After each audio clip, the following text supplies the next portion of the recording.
Bonjour à toutes et à tous, c'est François et je suis ravi de t'accueillir pour ce nouveau podcast Café Trailer, le podcast qui échange avec des trailers qui vivent leur passion à 200%.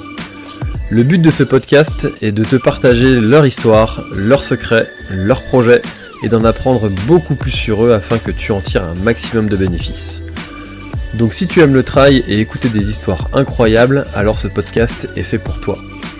Il est possible d'assister au tournage de l'épisode et y participer en live chaque mercredi soir à 20h30 sur ma chaîne YouTube La Planète Trail. Juste avant de commencer, j'ai quelques messages à te faire passer. Si c'est la première fois que tu écoutes le podcast, je te remercie d'être arrivé jusqu'ici. D'ailleurs, je te recommande le podcast avec Stéphane Brognard qu'on ne présente plus. J'ai beaucoup d'ambition avec ce podcast et je souhaite aller chercher des trailers de plus en plus incroyables et j'aimerais vraiment échanger avec tes trailers préférés. Sache que l'un des meilleurs moyens pour de les convaincre de participer, c'est notamment de leur montrer que vous êtes nombreux à adorer le podcast sur les réseaux sociaux et sur les notes iTunes. Donc si ce n'est pas encore fait, tu peux aller mettre une note sur Apple Podcast ou iTunes, c'est vraiment ce qui m'aide le plus à inciter des trailers connus à venir témoigner. Si tu écoutes plutôt sur Spotify, tu peux très facilement le partager en story sur Instagram, tag-moi et je te repartagerai. J'en profite donc pour rappeler le nom de mon compte Instagram, c'est @laplanètetrail, suis-le et tu y retrouveras entre autres les coulisses du podcast. C'est aussi un excellent moyen de me faire tes retours et de me suggérer des invités. Enfin, j'ai aussi écrit un livre, Comment choisir ses chaussures de trail, que tu peux télécharger gratuitement sur mon site planettrail.com dans l'espace boutique. Maintenant, place à mon invité du jour. Bonsoir à tous, bonsoir Eric, merci beaucoup d'avoir accepté mon invitation. Ça n'a pas été simple d'accorder nos agendas et de trouver un horaire parce que je le rappelle, on a 3 heures de décalage. Mais merci beaucoup d'avoir accepté cette invitation. Et comment vas-tu Eric ? Écoute, ma foi, très bien. Ouais, effectivement, on a 3 heures de décalage avec la métropole. C'est pas tout le temps évident parce que c'est un petit peu plus dur pour nous quand c'est 20 heures pour vous le soir. Et nous, c'est 23 heures, donc c'est pas tout le temps facile pour le sommeil. Et tu sais qu'un sportif, il a quand même besoin de sommeil. Tout à fait, tout à fait.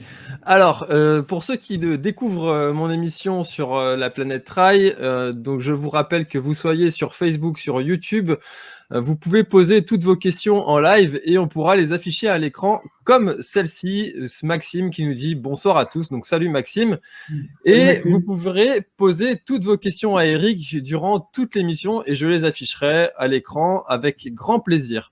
Mais avant ça, il y a une question traditionnelle, Eric, qui est tout le temps la même pour chacun de mes invités, c'est qu'ils nous racontent leur premier trail. Est-ce que tu t'en souviens ? Ah, c'est une bonne question parce qu'en fait, ça s'appelait pas le trail en fait, à l'époque. Donc, je crois qu'on va revenir dans le temps, on va faire un voyage dans le temps et puis il y aura un petit peu de nostalgie aussi, mais bon, faut savoir que j'ai commencé la course à pied en 1983 et j'ai fait ma première course de montagne en 1986. Alors, je sais pas si on peut appeler ça un trail, mais on va dire que le premier trail pour moi, c'était quand même en 1990 où j'ai couru le Sierzinal, qui était une course de montagne à l'époque. Et effectivement, j'avais fait dans les 3 heures et quelques, si je me souviens bien. La mythique barre des 3 heures n'était pas tombée, mais j'avais beaucoup souffert venant de la route surtout et faisant un petit peu de course sur piste. Et j'avais beaucoup souffert à cette épreuve. Mais je m'en souviens bien, effectivement. D'accord. Mon premier trail, le Sierzinal.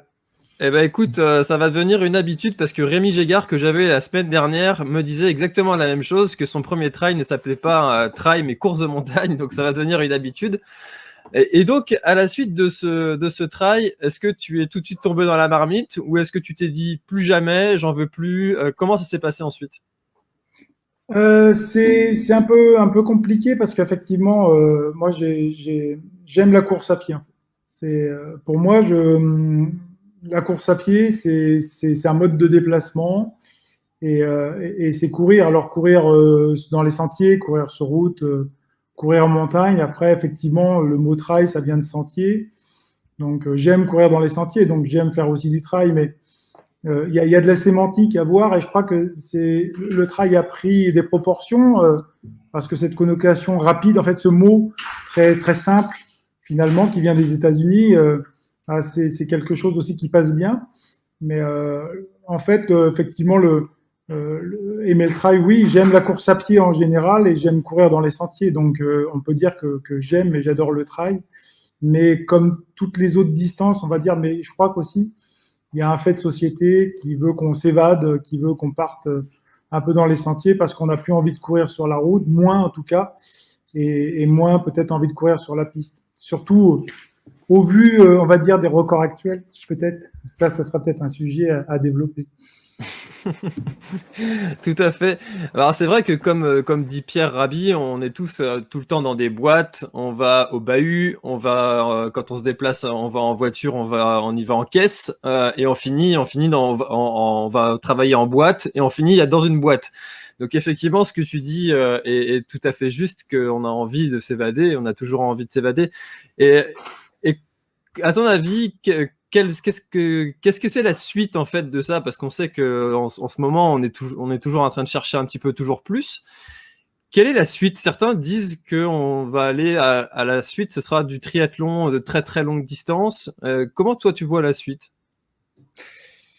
En fait, bon, c'est vrai que j'ai pas forcément la boule de cristal, mais on l'évoquait ensemble tout à l'heure. C'est avant de démarrer cette interview.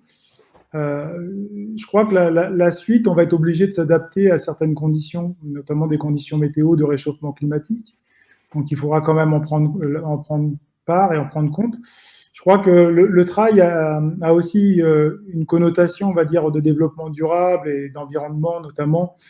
Et je crois qu'il va falloir la saisir et en prendre vraiment conscience parce que je veux pas faire de catastrophisme ce soir, hein, on est dans le passionnel, etc. Mais je crois que cette pratique, elle est importante de la positionner dans un cadre qui est l'environnement. Et je crois que cette prise de conscience, entre guillemets, sur non pas des grosses manifestations, des choses comme ça, mais sur le nudging, notamment la façon de se comporter dans la pratique est très importante. Des petites choses peuvent permettre des grandes choses et on fait partie des petites choses pour l'instant qui peuvent devenir des grandes parce que on voit bien le trail était une petite niche et c'est devenu progressivement dans le running vraiment une discipline de plus en plus présente et de plus en plus de monde y viennent et même aussi de beaucoup de disciplines et ce nudging en fait qui persiste, ça peut amener peut-être des grandes choses et puis on le voit, Kylian Jornet a pris part en fait dans ce fait-là, c'est-à-dire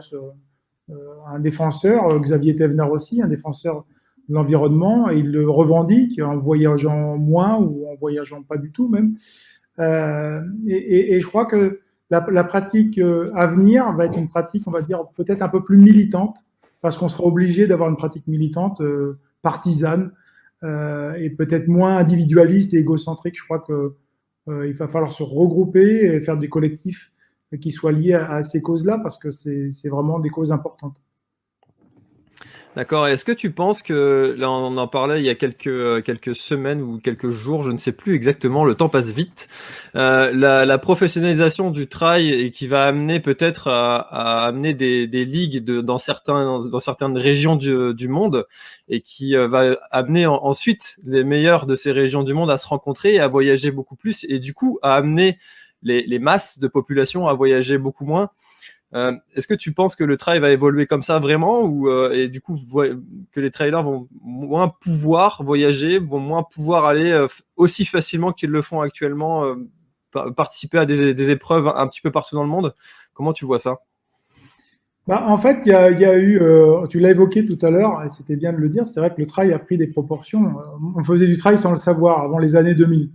Les années 2000 ont explosé sur le phénomène trail et on a eu une période d'hyper-consommation, on va dire, à partir des années 2010, où là, en fait, il y avait le World Tour, il y avait des épreuves qu'il fallait faire absolument, et il faut venir absolument faire le UTMB, le Grand Raid, et puis le World Tour, c'était toutes les grosses épreuves, en fait, dans le monde.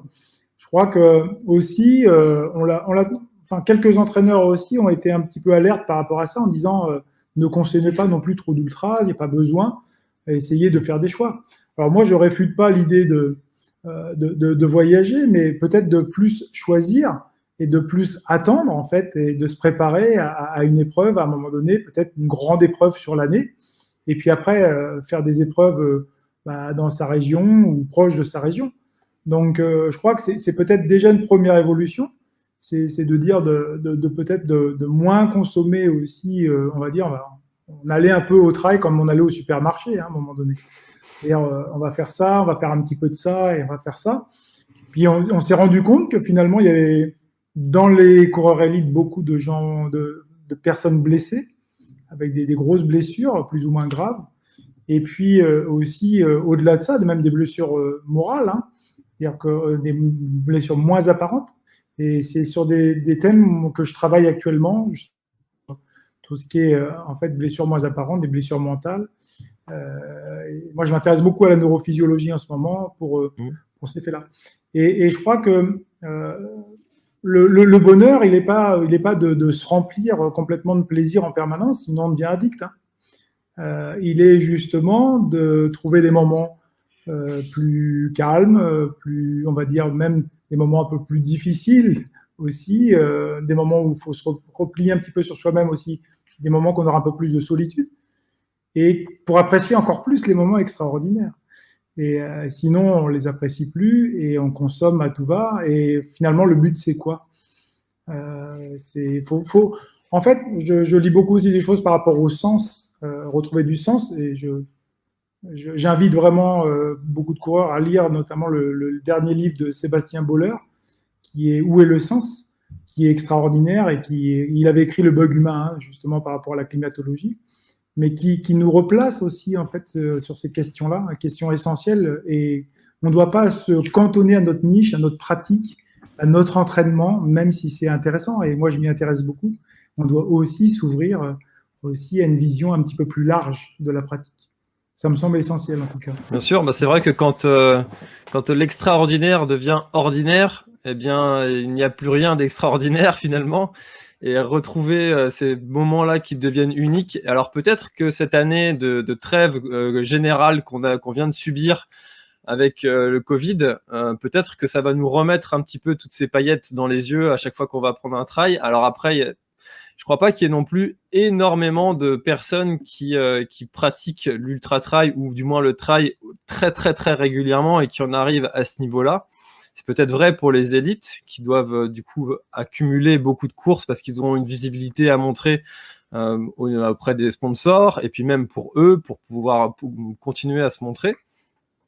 Mais ouais, tu voulais dire quelque chose? Non, je sais pas. Ouais, non, en fait, ce que tu évoques, en fait, le trail est d'une grande famille.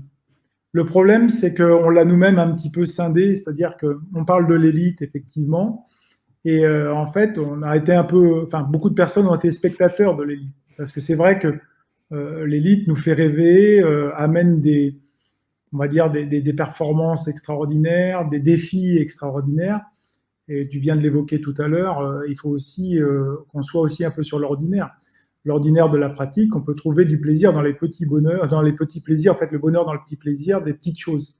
Et les petites choses du quotidien, voilà, d'aller s'entraîner, de prendre un temps, justement, de s'arrêter, de regarder le paysage. Voilà, c'est des petites choses, des petits instants.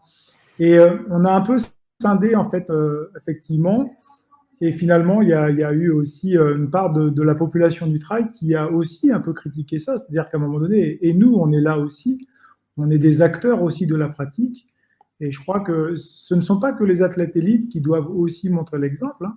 C'est toute la famille du trail qui doit aussi participer. Et voilà, j'ai comme l'impression que effectivement, ce sont des grands ambassadeurs, mais tout le monde a son mot à dire, tout le monde peut apporter des choses. Et c'est ce qu'on appelle l'intelligence collective. Et les idées peuvent venir de beaucoup de personnes et pas forcément que des élites. Je n'ai rien contre, mais je crois que c'est la famille du trail, dans son entier, dans son entité, qui doit aussi revendiquer certaines choses et certains principes. Et je pense que c'est ce qui doit changer, c'est-à-dire ne pas voir le trail comme un unique moment de résultat. Le résultat, c'est différent de la performance. Le résultat, c'est de faire un chrono, voilà, comme on a vu, 57 minutes au semi-marathon, c'est un résultat. Voilà, faire 24 heures au Grand Raid, c'est un résultat. On est vraiment dans dans le résultat. Et après, on parle plutôt de performance. Et la performance, c'est d'optimiser son potentiel personnel. C'est-à-dire pour une personne qui n'a jamais couru, en 2-3 ans, de faire un trail de 50 km, c'est une performance, et une réelle performance. Et dans le résultat, en fait, on ne parle plus de performance, on parle de contingence même. C'est-à-dire que si on veut qu'on ait des élites dans la pratique du trail, on va parler de contingence, c'est-à-dire on va identifier les personnes qui sont capables de pouvoir performer, justement, de pouvoir exploiter leur potentiel à très haut niveau. Et on va parler de contingence. Il y a des gens qui ont peut-être un énorme potentiel, mais qui ne l'exploitent pas parce que dans la contingence, ils n'arrivent pas à gérer peut-être le mental, ou à gérer certaines choses, ce qui fait qu'ils n'y arrivent pas. Donc, je pense que au niveau de la Fédération française d'athlétisme, il y a encore beaucoup, beaucoup de travail aussi à faire de ce côté-là. On met en place on va dire des pôles de performance, et puis on attribue finalement des places parce qu'il y a un pôle de performance. Mais si une personne n'est pas bonne dans la contingence du résultat, pourquoi prendre 20 personnes? Autant en prendre qu'une, voilà, et travailler avec elle. Et c'est pas de l'élitisme, mais c'est à un moment donné de dire que la haute compétition, voilà, si on veut faire de la haute compétition, il y a des choix et des concessions énormes.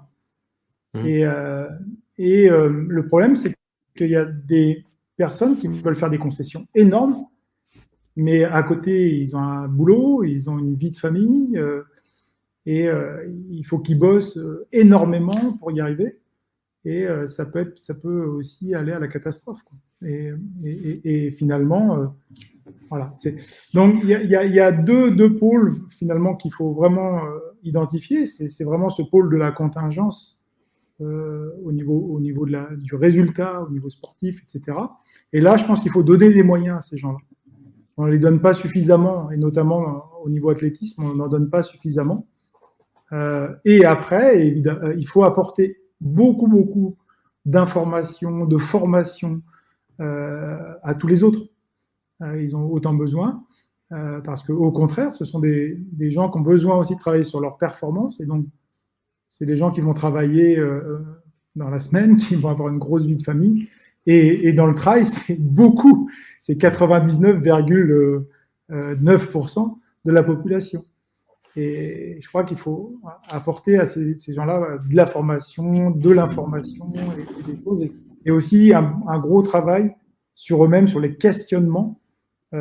Pourquoi je fais du trail? Pourquoi je voudrais faire 10 compétitions d'ultra dans l'année? Enfin, voilà. Ça me semble très, très important.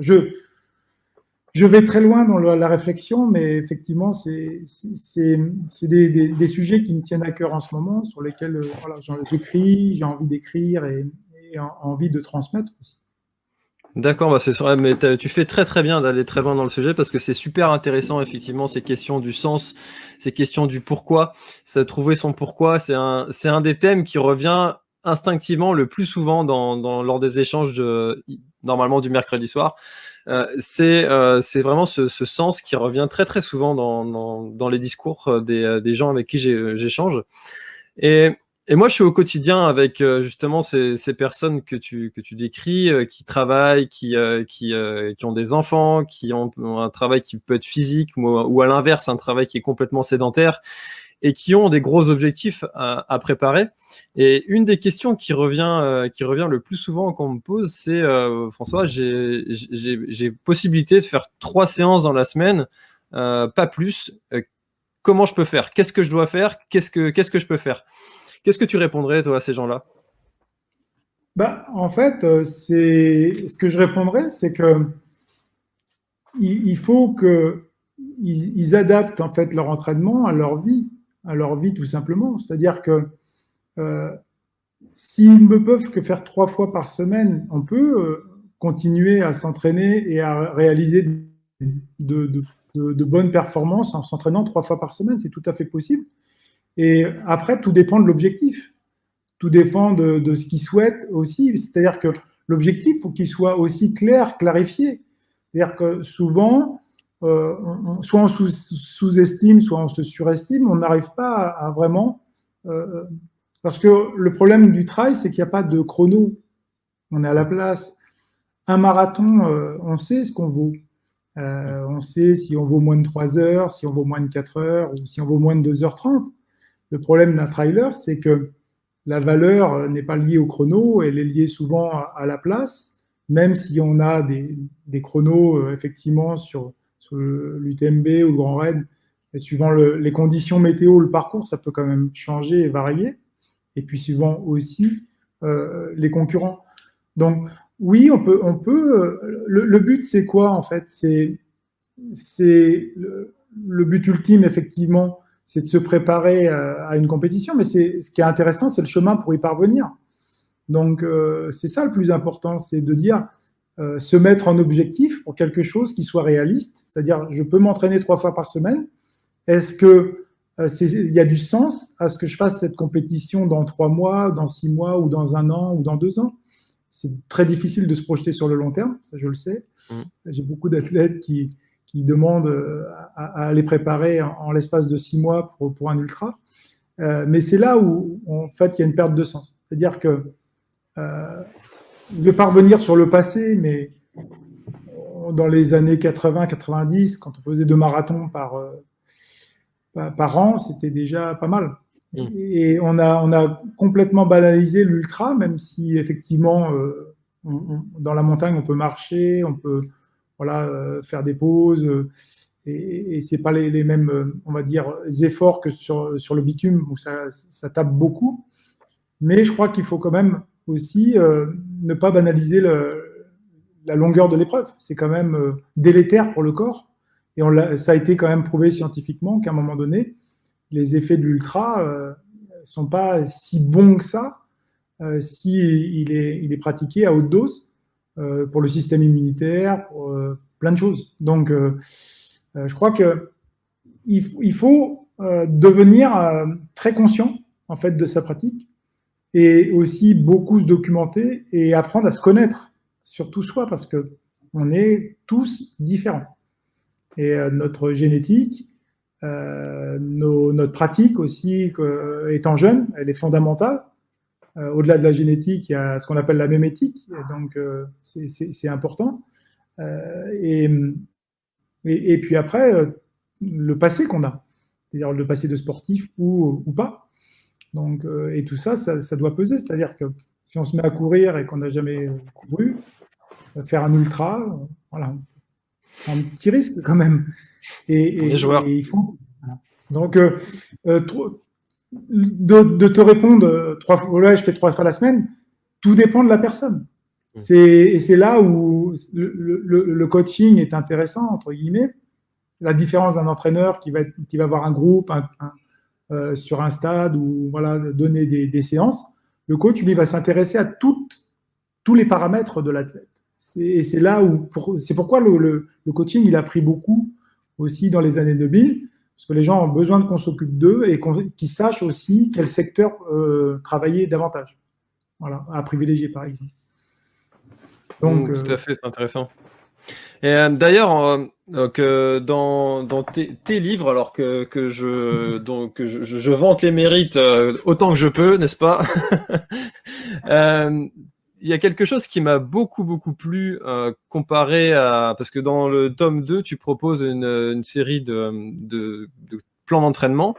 Et il y a quelque chose que j'ai trouvé de différent dans les plans d'entraînement qui se trouvent dans les livres, c'est que tu as intégré beaucoup de renforcement musculaire. Alors que quand on recherche sur Internet des plans tout faits, cette notion de renforcement musculaire est souvent pas présente du tout. Comment tu expliques ça? Alors, je pense qu'on est encore sur des modèles, finalement. On a parlé du trail qui a explosé dans les années 2000. Finalement, c'est une discipline encore assez jeune. Une vingtaine d'années dans une discipline, c'est très jeune. Et encore, on va dire une quinzaine d'années où ça a vraiment explosé, à partir des années 2005. Avant 2005, c'était un petit peu moins.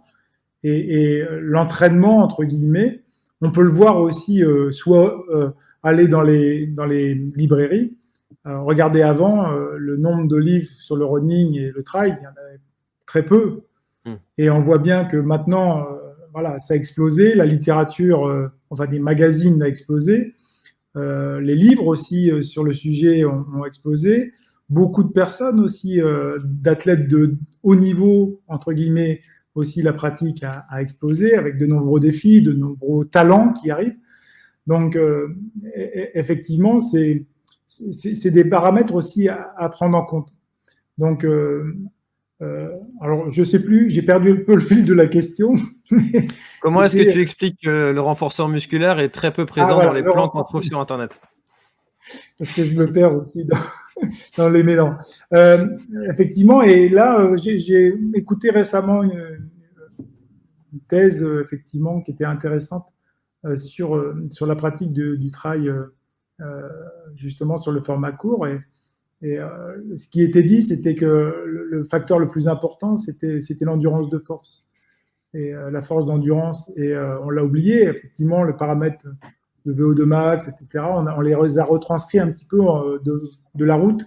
Et finalement, c'est un peu normal parce que il y a très peu de licenciés en fait en trail dans la Fédération française d'athlétisme. Vous voyez, tu vois, c'est-à-dire que c'est pas une population qui se licencie. Et quand elle veut se licencier, c'est pour venir progresser. Et quand elle vient pour progresser, elle a affaire à des coachs qui sont en fait sur un stade. Et donc automatiquement, c'est plus facile de voir des gens qui sont sur une piste, qu'on peut contrôler, etc. Et finalement, on a mis beaucoup de pistes. Et on a mis beaucoup de travail sur piste et peut-être un petit peu moins de renforcement musculaire et puis un peu moins de travail spécifique, on va dire, quand il y a la période spécifique. Et au bout du compte aussi, c'est des entraîneurs, c'était pas non plus que des habitudes. C'est-à-dire le renforcement musculaire. Avant, c'était plus, on va dire, les sprinteurs ou dans la famille de l'athlétisme qui pratiquaient, ou les demi-fondeurs, etc. Mais pas forcément les gens qui font du trail. Et c'est venu petit à petit, mais ça vient, ça s'impose comme un modèle parce que, je disais tout à l'heure, le modèle de la force et de l'endurance de force, il est fondamental. Pour tenir dans la montagne, si on n'a pas la force, en fait, on parle de puissance aussi, puissance, force par vitesse. Hein. Il faut développer cet axe-là, parce qu'on peut avoir de la vitesse, mais la force, elle est fondamentale. Et notamment dans la montagne, à un moment donné, on le sent bien, soit en montée, même voire en descente, si les registres de contraction excentriques ou concentriques ne sont pas travaillés, on va vite à la catastrophe. Donc, oui, c'est un secteur que j'ai mis, mais ce n'est pas le seul. Je crois qu'il y a d'autres secteurs encore à découvrir beaucoup, et notamment sur le travail au ressenti de l'effort. C'était ma question suivante. et qui est aussi pour moi fondamental. Alors, je te laisse poser la question. Alors, du coup, j'ai pas eu le temps de me la formuler, mais oui. Alors, c'est vrai que habituellement, comme on le voit encore une fois sur les plans sur Internet, on a l'habitude de voir des coureurs qui proposent des plans avec des pourcentages de VMA ou des pourcentages de fréquence cardiaque. Personnellement, j'aime pas ça du tout parce que j'ai le sentiment de passer mon nez sur la montre et puis que au final sur un ultra, je préfère écouter mon corps et avoir cette notion de j'ai pas de montre, j'écoute mon corps, j'écoute ce qu'il me dit et c'est quelque chose que toi tu expliques encore une fois super bien dans ton livre. Et pourquoi est-ce que tu en es venu à ces conclusions-là que le travail au ressenti était finalement peut-être plus bénéfique pour un trailer qu'un travail en VMA ou en fréquence cardiaque?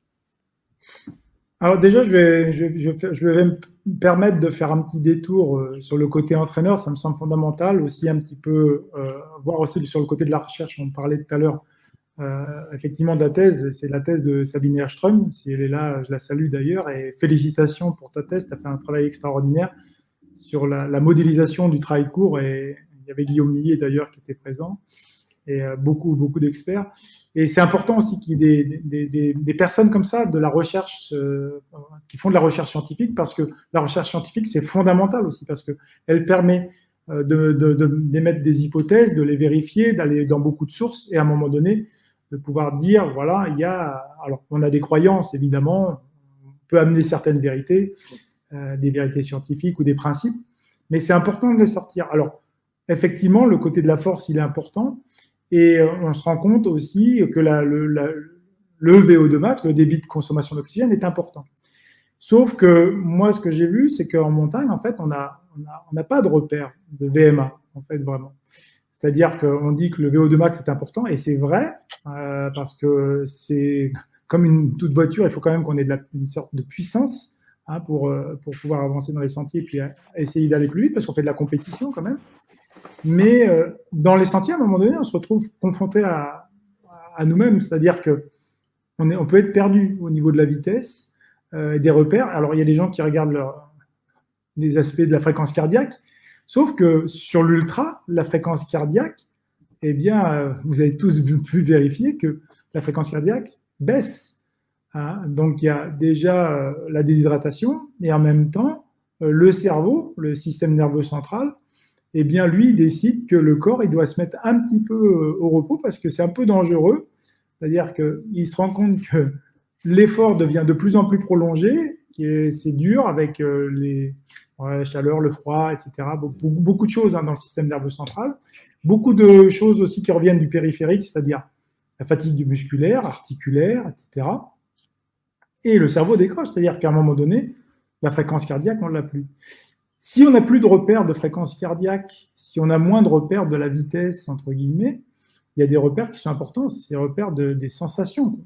C'est-à-dire, voilà, est-ce qu'on peut donner un petit peu plus de puissance? On va avoir des ressentis de douleur musculaire, des ressentis finalement qui sont liés à la fréquence cardiaque qu'on ressent, même si elle n'est pas haute. On a l'impression que c'est haut. Et donc, les travails au ressenti, c'est pas que le fait d'un travail au ressenti uniquement sur des efforts violents, c'est sur l'ensemble. C'est-à-dire que le ressenti fait aussi trait à la douleur qu'on a, c'est-à-dire se donner une note de douleur, voilà, c'est s'habituer à donner des notes, en fait, et de pouvoir les évaluer. Et en fait, ça part aussi entre guillemets, d'hypothèses, de biais, en fait, de biais. On a tous des biais cognitifs, en fait. Ce qu'on appelle un biais, c'est de dire vraiment la croyance. Voilà, je vais me mettre à 70% de ma VMA. Ok. Sauf que, je donne un exemple, quelqu'un qui vient faire une séance le soir. Il y a 2 personnes qui viennent faire une séance le soir, et une séance bateau, 10 x 400. D'accord? Ok. Ils ont le même niveau, sauf qu'il y a une personne qui a bossé toute la journée, qui a fait du ciment toute la journée, une personne qui a été au bureau, qui s'est reposée, qui a fait une sieste, etc. Tu vas donner la même séance à la personne, tu vas dire, bon, ce soir, c'est 95% de VMA sur la piste, voilà, ou 95 à 100%. Le ressenti ne va pas être le même, parce qu'il y a effectivement de la fatigue qui s'est cumulée sur une personne et moins l'autre. Et donc, la séance ne va pas du tout avoir le même impact. Par contre, si tu lui demandes de donner une fourchette et de dire, voilà, tu prends un ressenti, toi, tu te donnes une note de 8 sur 10 ou de 8 à 9 sur 10, la personne qui est fatiguée, elle va peut-être être rapidement à 8-9 sur 10 et à une certaine allure, alors que l'autre va pouvoir peut-être aller plus vite, justement avec le même ressenti. Et c'est là où c'est intéressant, c'est que finalement, ce ressenti, il est individualisé. Il est lié à sa fatigue, à sa douleur personnelle, mais ça demande beaucoup d'apprentissage. C'est ça qui est dur au début, c'est-à-dire qu'effectivement, ce qu'il faut donner au départ, c'est aussi des ressentis avec des temps, des ressentis avec des chronos, des ressentis avec des fréquences cardiaques. J'ai pas dit qu'il fallait enlever la fréquence cardiaque, j'ai pas dit qu'il fallait enlever les chronos. C'est de commencer à s'habituer à donner des ressentis pour après enlever les chronos, enlever la fréquence cardiaque. Et après, je peux te dire que je suis un athlète, il est capable de se donner ses allures et il sait qu'il est à 18 ou 19 km/h. sans avoir de montre, sans avoir vraiment de chrono, etc. Donc, c'est là où c'est intéressant le travail au ressenti, c'est apprendre à vraiment se connaître et finalement ne pas faire fi des ressentis qui sont reliés au système nerveux central, au cerveau, au système périphérique, articulaire, fatigue, etc.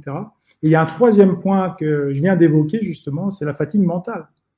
Et ça, on l'a oublié, la fatigue mentale.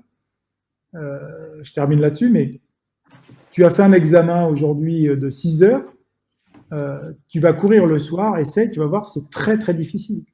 Il y a une fatigue mentale, il y a une lassitude, et si on donne une séance à quelqu'un qui a travaillé toute la journée intellectuellement et voilà, qui a été très très concentré et qui a été attentif pendant 6 heures sur quelque chose, c'est très difficile après d'être attentif, après à lui donner des chronos et des choses comme ça derrière, et il est fatigué.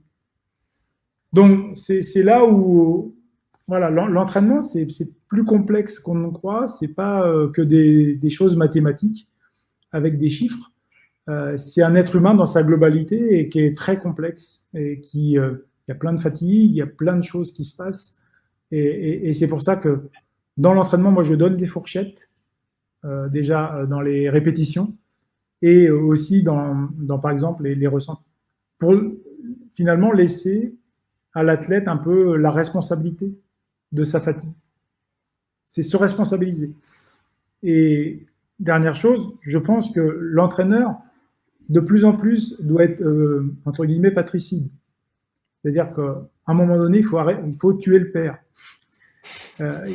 L'entraîneur, je dis ça, c'est très important, c'est que souvent, les entraîneurs sont trop entraîneurs ou coachs. Ils ne doivent pas être là, normalement. C'est l'athlète qui compte, c'est lui qui doit prendre cette responsabilité, il faut lui donner. Et on doit juste l'accompagner et lui donner des éléments pour qu'il les prenne en charge. Mais je vois beaucoup trop de dépendance avec des athlètes. Voilà. Tu me donnes quoi ce soir? J'ai ça à faire. Ben non, et si j'ai pas ça, je suis perdu. Ben, le travail au ressenti, c'est la même chose. On responsabilise l'athlète et quand il est dans la montagne, il se débrouille, il se démerde. Hein. C'est lui qui fait la course, c'est pas moi. Hein. Voilà. Nous, on l'a juste accompagné, on l'a donné des outils. Voilà, c'était un peu long, c'était un hiatus. Faut pas s'arrêter, hein. Moi j'en redemande, il n'y a pas de problème. Hein. Non, mais tu as tout à fait raison de pointer sur l'accès à l'autonomie, parce qu'une des clés de la motivation, c'est l'autonomie, c'est de se sentir investi dans notre tâche, dans notre mission. Et si on se sent trop dirigé, il va y avoir peut-être chez certaines personnes une baisse de motivation qui peut naître et qui en fait est due à ça, en fait, au fait de ne pas trouver vraiment d'implication dans son propre entraînement et dans son propre chemin vers un objectif. Donc c'est intéressant de le souligner effectivement que peut-être certains coachs sont un petit peu trop sur le cocooning. Donc c'est intéressant parce que c'est pas quelque chose qu'on entend souvent, ce côté-là. Alors, je disais en tout début d'émission, ça fait déjà 36 minutes, je ne vois pas le temps passer, que vous pouvez poser vos questions à Eric, et je suis désolé parce que j'ai pas encore affiché une seule question, mais on va le faire tout de suite. Alors, tout à l'heure, on parlait justement des athlètes qui avaient un énorme potentiel, et du coup, Johnny's Running qui nous demande si tu vois justement souvent des athlètes en trail avec un énorme potentiel qui n'arrivent pas à l'exploiter. Ça t'arrive souvent, ça t'arrive régulièrement de voir ce genre de cas de figure? C'est pas évident en fait, mais je remercie Johnny parce que c'est une question qui est effectivement intéressante, importante. On parlait tout à l'heure entre guillemets de notre niche, on va dire de haut niveau qu'il pourrait y avoir en France. Il faut savoir que déjà le niveau en trail français est très bon, et voire excellent puisqu'on est champion du monde, on a un excellent niveau. Mais effectivement, le potentiel, en fait, c'est difficile à voir parce qu'il faudrait pouvoir tester. Et je crois que le potentiel qu'il faut voir, c'est surtout le potentiel mental maintenant. Notamment sur tout ce qui est trail et épreuve d'ultra. On le voit bien, de toute façon, maintenant, on n'a plus le choix, on est foutu. Sur les épreuves plus courtes, on est mort. le record du monde, il est à 57 au semi-marathon, il a 2 heures au marathon. Ça nous est complètement étranger maintenant, c'est-à-dire qu'effectivement, on regarde comme des spectateurs la reine du cirque, quoi, quelque part, mais c'est sans être péjoratif, mais comment motiver, entre guillemets, une élite française. Et pourtant, Dieu sait qu'ils sont très bons en ce moment, puisqu'on a vu les marathoniens français à Valence hier. Le premier a fait 2h08, ils sont entre 2h08 et 2h09. Mais ils sont presque à une petite dizaine de minutes des premiers, qu'on va dire 5-6 minutes et encore, si ce n'est pas 8 minutes. Mais sur le trail, en fait, il y a encore pas mal de choses à voir et à exploiter, effectivement. Mais le potentiel, justement, sur le long, c'est plutôt un potentiel, on va dire, mental. Et pour l'évaluer, c'est pas évident. Il va se mesurer dans le temps et il va se mesurer aussi, finalement, au travail effectué. Alors, on va dire, si la personne elle a très peu de pratique, en fait, elle a 1, 2, 3 années de pratique et qu'elle gagne déjà des courses en s'entraînant 3-4 fois la semaine, effectivement, on peut dire qu'il a du potentiel. Mais c'est là qu'il faut regarder aussi, c'est le temps investi, c'est-à-dire le capital passé à l'entraînement. Ça me semble fondamental. On fait très peu de statistiques, en fait, et ça, c'est dommage. Je pense qu'on fait un appel. Il faudrait faire des statistiques sur les kilométrages qui sont faits. C'est souvent, finalement, que les athlètes de haut niveau, entre guillemets, ou une certaine population, mais le nombre de kilomètres passés, effectivement, le nombre d'années, avec le nombre de kilomètres, on pourrait voir et faire justement des analyses par rapport à ces chiffres. Ça me semble important. C'est là où c'est important aussi de voir le côté un peu scientifique, c'est-à-dire que pour dire qu'il a un potentiel, on dit c'est quoi un potentiel? Ça veut dire quoi déjà et puis aller vers quoi? Donc faut définir tout ça. Mais je crois que je le dis simplement, c'est vrai que quelqu'un qui s'entraîne très peu et qui gagne, on peut dire déjà qu'il y a un potentiel génétique, physiologique, organique, peut-être une certaine intelligence aussi de course, etc. Et qu'il y a peut-être moyen à faire des choses, c'est sûr. La même personne, effectivement, si elle s'entraîne déjà 6, 7 fois, 8 fois la semaine avec des grosses sorties, des grosses séances, etc.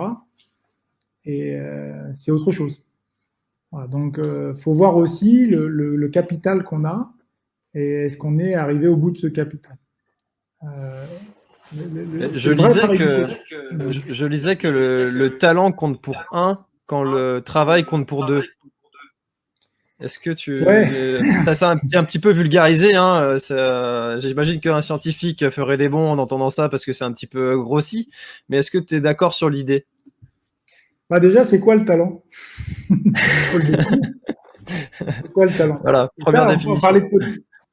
On parlait de potentiel tout à l'heure, effectivement, et Johnny Running parlait de potentiel. Effectivement, mais le talent, il faut le définir encore. C'est quoi être talentueux? C'est de réussir des compétitions sans s'entraîner? Enfin, voilà. Est-ce que c'est pas du potentiel là? Enfin, donc, il faut remettre un petit peu les choses, effectivement, vraiment dans le contexte. Mais tu as raison. Je pense qu'à un moment donné, moi, je m'intéresse beaucoup à l'épigénétique. D'ailleurs, je lisais Joël de Ronet, c'est très intéressant son bouquin sur l'épigénétique, où effectivement, on a quand même une grosse base génétique. Quand même, on le sent bien si on a du potentiel. Hein, je dirais c'est là, et qu'on peut l'exploiter, on le sent. Après, je te l'ai dit, le côté aussi, quand on est jeune, est-ce qu'on a fait du sport, étant plus jeune, c'est très important aussi. Tu vois, on parle toujours effectivement du modèle de Kylian Jornet, mais il est né dans un refuge, il est né en altitude, il a fait énormément. Où il y a des gens qui ont joué au football toute leur jeunesse, donc certainement que ça a développé certaines qualités. Et puis derrière, après, effectivement, il faut le souligner, c'est un énorme travail. C'est beaucoup, beaucoup de travail, beaucoup d'entraînement si on veut parvenir à un moment donné, avoir des résultats. Et je disais tout à l'heure, c'est intéressant, c'est le chemin pour parvenir. mais être conscient à un moment donné de son potentiel. C'est-à-dire, il y a des gens, ça sera de terminer l'épreuve, quand d'autres, ça sera plus finalement essayer de réaliser un chrono, etc.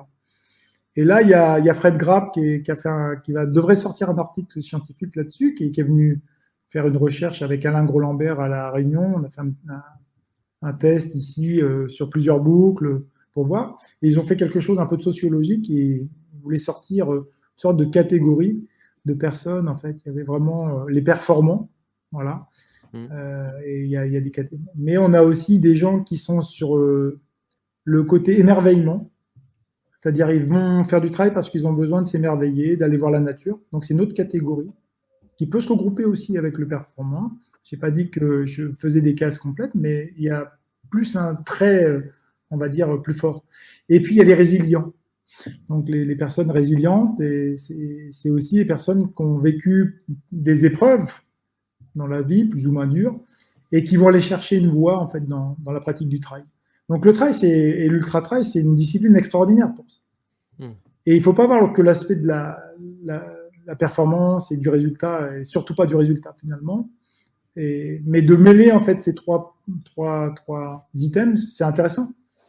C'est-à-dire qu'à un moment donné, être résilient, oui, on a tous plus ou moins une résilience. J'en ai une grosse, l'année dernière. Après, il y a le deuxième point sur pouvoir s'émerveiller. Et ça, on oublie, mais je parlais des plaisirs tout à l'heure. Des petits plaisirs, c'est ça, le plaisir du quotidien. Là, on a été confinés d'aller sortir un peu et d'aller dans la montagne.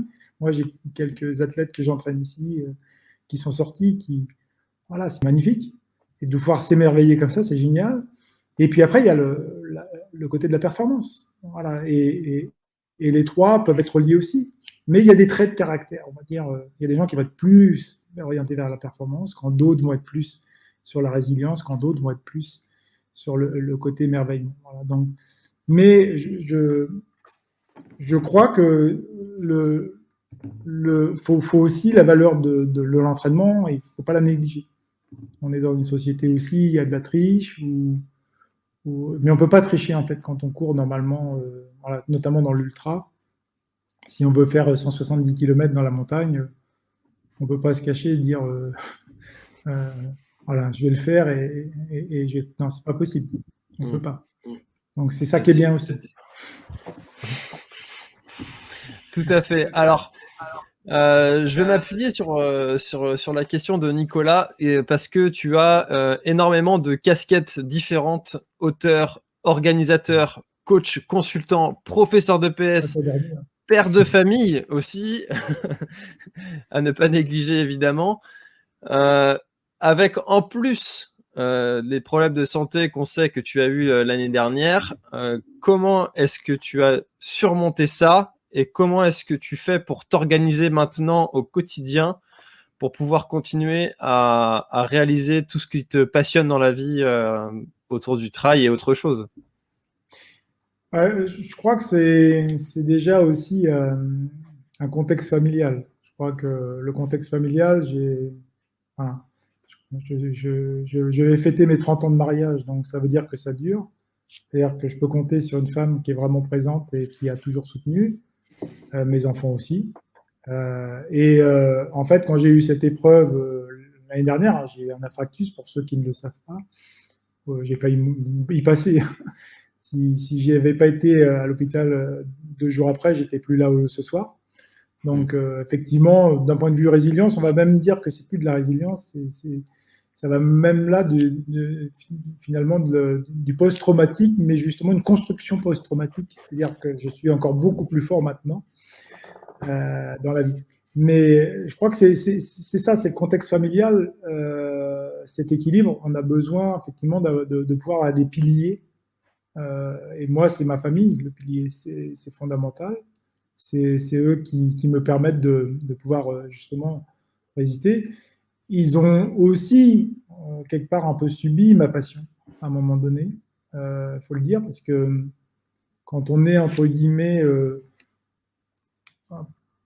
quelqu'un d'hyper passionné, c'est du potentiel hautement passionné, on va dire, eh bien, à un moment donné, on peut se perdre complètement et et c'est pas tout le temps évident, et la famille vous le dit, etc., mais on ne l'écoute pas. Donc, je crois que je leur dois beaucoup aussi. Et là, je suis dans une deuxième phase de ma vie. C'est-à-dire que, pour moi, c'est pour ça que j'appelle mon site Running Renaissance. C'est pour essayer de faire profiter finalement beaucoup de personnes de mon expérience. J'ai été champion de France en 1986 sur route, donc ça fait quand même un petit bout de temps. J'ai été en équipe de France, moins de 2h20 au marathon, 2h20 au marathon, ce qui est pas mal du tout. J'ai beaucoup donné pour la course à pied. Beaucoup donné. Ça m'a beaucoup aussi apporté d'expérience et des voyages. Mais à un moment donné aussi, il faut aussi pouvoir faire la part des choses et prendre un petit peu de recul que je n'avais pas aussi à un moment donné. J'étais très performant en fait. C'était beaucoup sur la performance, avec une vision très performative aussi. Et ça m'a ouvert les yeux et je crois que là, j'ai retrouvé aussi du sens dans ce que je fais. D'apporter aussi finalement un autre regard sur le coureur à pied, parce qu'on parlait tout à l'heure au début de la climatologie, donc effectivement, coureur 2.0, comme je dis, j'aime le dire, voilà, il va falloir prendre conscience de plein de choses et de prendre un peu de recul aussi, parfois avec sa performance, même si on aime performer. Et ça me semble fondamental, et d'y mettre des points d'équilibre.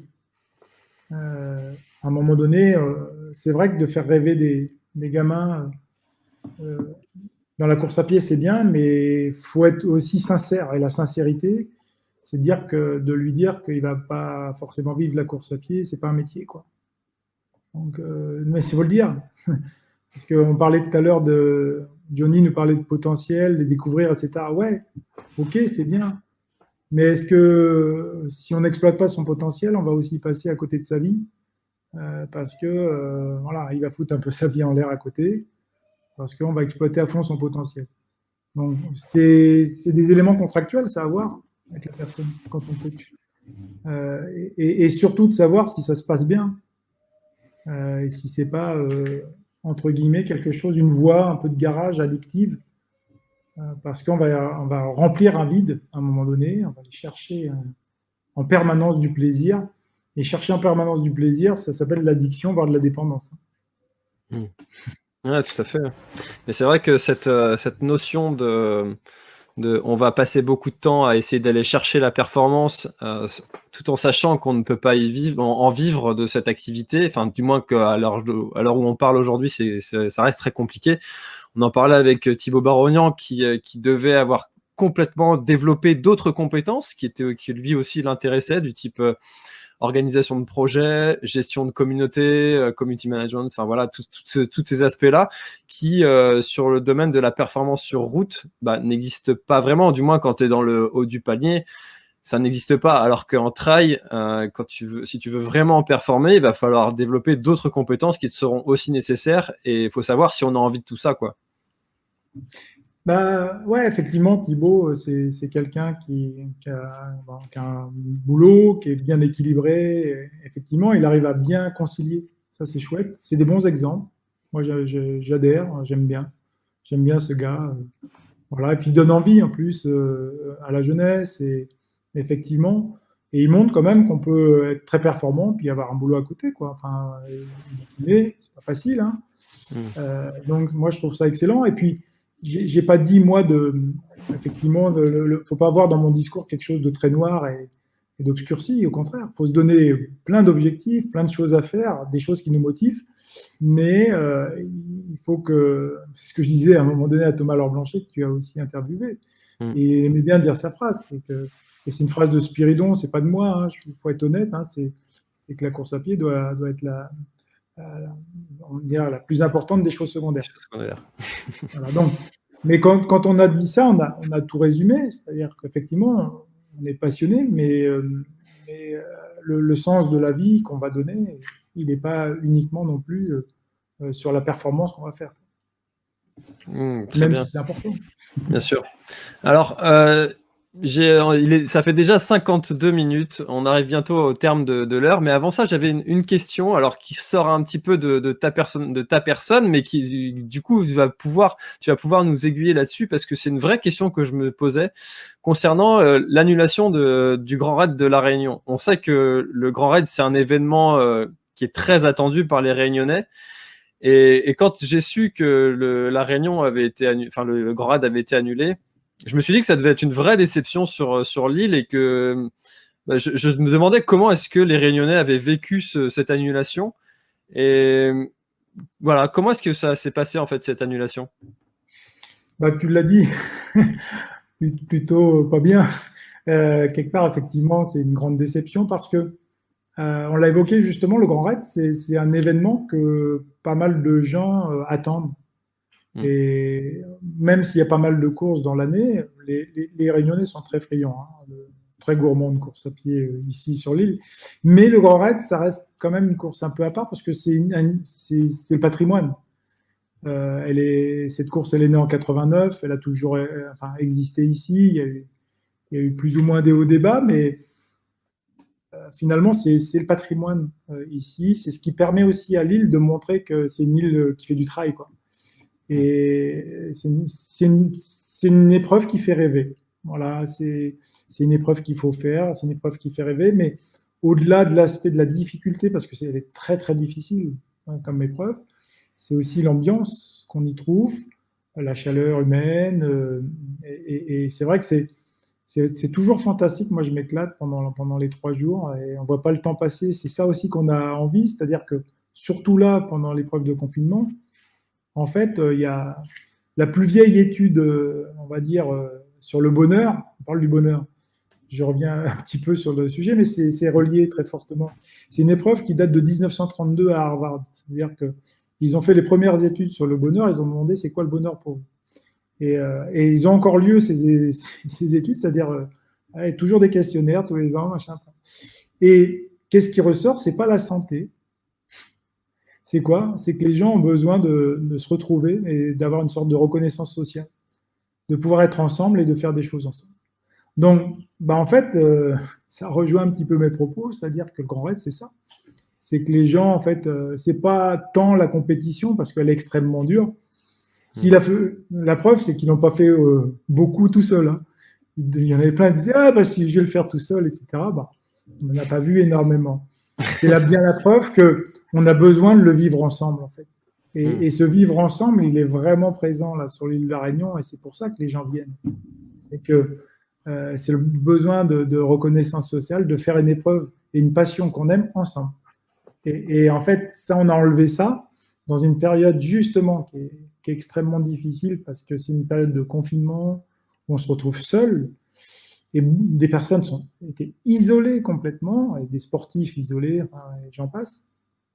Et au bout du compte, voilà, ça pouvait permettre de faire un événement où, on se retrouve avec les potes, avec les amis, la famille, avec des gens qu'on aime, avec des gens qu'on n'aime pas forcément, mais qu'on va aimer, et puis discuter. Voilà, de sa passion, de discuter matériel, de discuter innovation, de discuter climat, voilà. Tout ce qu'on a envie, tout ce qu'on a besoin, et c'est vivre en fait. C'est vivre en fait, c'est ça. Ça fait une tranche de vie de 3 jours où les gens finalement ne voient pas la vie passer, donc justement, ils n'ont pas les pensées négatives. C'est marrant que tu utilises le terme tranche de vie, parce que c'est un terme que j'ai entendu avec Élise Delannoy qui a fait donc le record de 24 heures sur son terri et qui disait que chaque ultra trail qu'elle faisait, c'était justement une tranche de vie. Donc c'est intéressant que tu réutilises ce terme-là aussi. Donc ça va commencer à faire sens en moi, ce terme. En tout cas, moi je rêve de venir un jour à La Réunion et puis pouvoir vivre un jour ce que tout le monde dit, qu'une fois que tu viens faire le Grand Raid, tu as absolument envie d'y retourner faire le Grand Raid. C'est un de mes plus grands objectifs. Mon père me parlait beaucoup de La Réunion, et comme il était marin, et de l'île Maurice aussi. Et je rêverais de pouvoir venir faire le Grand Raid. Alors peut-être pour l'année prochaine, 2022 plutôt. Avec plaisir. Voilà. Effectivement, marin, c'est un petit peu la même chose. On se retrouve, c'est-à-dire que le chemin pour y parvenir est un peu le même. Il y a des histoires de sommeil, il y a des histoires de cap à tenir, il y a des sortes de défis qu'on va se donner. Et c'est une véritable aventure. Alors, effectivement, c'est une aventure, c'est une extrême de masse, hein, mais ça reste quand même de l'extrême, quelque part. Et finalement, on va dire les survivants du Grand Raid, ils ont fait quelque chose d'extrême dans leur vie. Et ça, il ne faut pas le minimiser. C'est-à-dire que ça reste quand même une épreuve extrêmement difficile. Et, et c'est vrai que c'est peut-être pour ça aussi qu'on va chercher, on va sortir vraiment d'une zone de confort. Et c'est pour ça qu'elle est prisée aussi. Et on va sortir d'une zone de confort dans un environnement extraordinaire. Donc, avec des personnes extraordinaires. Donc, c'est pour ça que le raid fait rêver. Et je te comprends tout à fait. Et avec plaisir de te voir en 2022 en tous les cas. Ah bah, c'était prévu pour 2021, mais du coup, ça va compliquer un peu. J'avais dit pour mes 40 ans, et puis en fait, j'ai avancé à 35 ans. Ah oui, voilà. Alors, traditionnellement, j'ai une série de questions que je pose. C'est des questions où l'objectif est de répondre le plus instinctivement possible pour terminer et clôturer cet échange. Est-ce que tu veux bien te prêter au jeu? Allez. Allez. Alors, quelle est la personne que tu admires le plus? Ma femme. Quelle personne incarne mieux la réussite? Difficile. C'est pas évident. Tu peux passer, hein, si tu veux. Hein? Non, parce que effectivement. non, parce que ça dépend la réussite dans quoi, tu vois. Enfin, voilà, ça. c'est à moi de le définir, mais effectivement, c'est pas une question forcément évidente.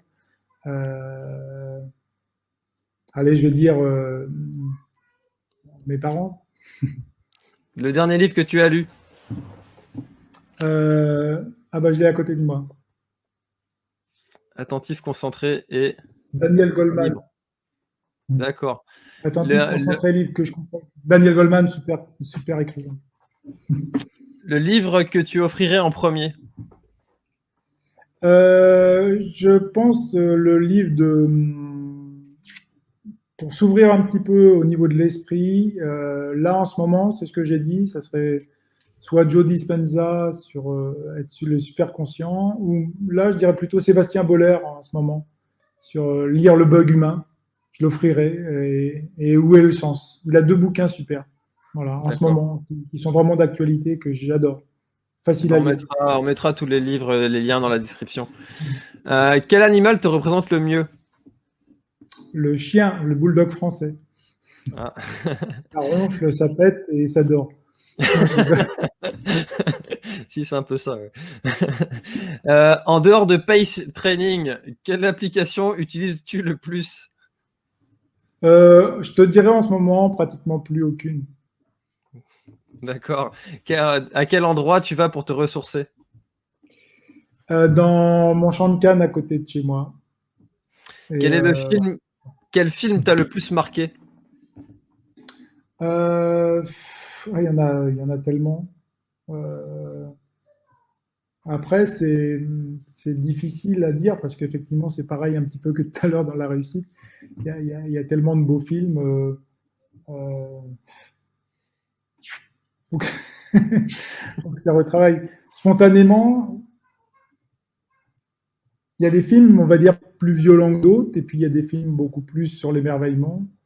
Mais c'est assez compliqué pour moi. Je ne peux pas te dire pour l'instant. Quelle est la chose auquel tu crois et que les autres considèrent comme une folie? Des choses que je crois que les autres considèrent que c'est une folie. Moi, je crois à l'optimisme. Et si tu pouvais inviter quelqu'un à ta table, qui ce serait? N'importe qui. En ce moment, Je pense que ça me ferait plaisir d'avoir Joe Dispenza à ma table pour discuter. Quelle est la rencontre qui t'a le plus marqué? La rencontre qui m'a plus marqué, ça fait un brainstorming quand même compliqué. Hein. Il y a tellement de personnages attachants, touchants et qui te marquent dans ta vie que c'est pas. Alors, effectivement, c'est difficile à évoquer, surtout qu'il est tard. Mais moi, je sais pas trop, mais effectivement. Allez, avant-dernière question, quel est ton plus grand regret? Mon plus grand regret, c'est de ne pas avoir les connaissances peut-être que j'avais à l'époque quand j'étais plus jeune. Ok. Et quelle est la mauvaise habitude dont tu aimerais te débarrasser? Une sorte peut-être d'addiction des fois à vouloir faire du sport en permanence. Eh ben, merci beaucoup Eric d'avoir joué le jeu parce que je ne te jette pas la pierre parce que je serais vraiment très très mauvais à ce questionnaire. Merci beaucoup d'avoir joué le jeu. Où est-ce qu'on peut retrouver tout ce que tu fais, Eric? Dis-nous tout. Alors, j'ai développé un site qui s'appelle Running Renaissance. Donc, mais c'est sur le www.ericlacroix.com. Mais en fait, c'est un site de réflexion, voilà, sur ce que j'évoque un peu, sur des pistes d'articles. Il y a une mine d'informations aussi hein, sur l'entraînement et notamment sur on va dire le côté aussi hein, une part de bienveillance, un peu de méditation, de respiration, de travail sur soi-même. Voilà, et c'est des choses sur lesquelles je m'engage parce que je ne l'ai pas dit tout à l'heure, mais en fait, je fais une formation d'accompagnement mental en ce moment sur Paris en distanciel. Et c'est voilà, des contenus en philosophie, en psychologie, etc. C'est très intéressant. Et c'est relié en fait à ce site. Ok. Donc sur ericlacroix.com. Ensuite, il y a évidemment Pace aussi, ton application de coaching. Ouais, avec Damien, on travaille effectivement depuis maintenant 3 ans sur une application qui est basée sur le ressenti d'effort. Et on a encore plein d'idées, mais c'est pas facile. Il y a eu la crise et tout ça, Covid, donc c'est pas évident. Mais il y a plein d'idées qui se développent, c'est passionnant. D'accord, très bien. Donc Pace sur ton site et puis bah, sur Facebook aussi, j'imagine. Instagram. Instagram, non, je suis pas. En fait, j'ai fait le choix d'être que sur Facebook parce que sinon c'est très chronophage. Et faut pas oublier que vous avez le petit logo, mais je suis directeur du service des sports à l'université de La Réunion quand même. Ouais. Il y a 18 000 étudiants à s'occuper en sport, à des installations sportives, etc. Donc il y a pas mal de boulot aussi. J'imagine. Voilà. Et puis j'ai encore plein de projets sous la besace et on en parlera plus tard. Comme un vrai passionné, toujours plein de projets. C'est ça. Et je vous invite, je fais un petit coucou. Il y a un ultra trail le 11 novembre 2021. Je salue Benoît Mauvieux qui est là. Ils font une expérimentation sur un ultra trail de Clécy. Et il y aura plein de chercheurs qui vont venir et tout ça. Je trouve ça extraordinaire ce genre d'initiative. Il faudrait qu'il y en ait plus parce que ça nous regroupe ensemble, on discute, on se tape la discute sur les recherches, sur notre passion, et je pense que ça devrait exister un petit peu plus ce genre d'initiative. Eh ben, très bien, le message est lancé. Eh ben, merci beaucoup Eric encore une fois. Merci beaucoup à tous d'avoir été présents dans la discussion. Et une dernière chose quand même, je tiens personnellement à te souhaiter un bon anniversaire avec un tout petit peu d'avance parce que je crois savoir que c'est demain. C'est ça, tout à fait. Merci quelques beaucoup. Heures. Merci beaucoup François et puis bravo en tout cas pour cette initiative Planète Trail, une longue vie hein, parce que il en faut aussi des personnes comme toi qui fassent ce genre de questionnement et qui fait avancer la discipline. En tout cas, bravo, c'est très important pour nous. Eh ben, merci beaucoup Eric pour ce message de gratitude. Et puis écoutez, à tous les autres, à tout le monde, je vous dis mercredi prochain, donc la semaine prochaine, et ce sera le dernier invité de l'année. Et je vous tiens toujours la surprise de savoir qui ce sera. Donc je vous souhaite à tous une très très bonne soirée. Merci beaucoup. Et à bientôt. Merci d'avoir écouté cet épisode jusqu'au bout. Si tu es encore là, c'est sûrement que l'épisode t'a plu, donc n'hésite pas à le faire savoir autour de toi et à t'abonner pour ne louper aucun épisode. J'ai mis tous les liens dans la description, donc n'hésite pas à y jeter un œil. À la semaine prochaine, bye bye.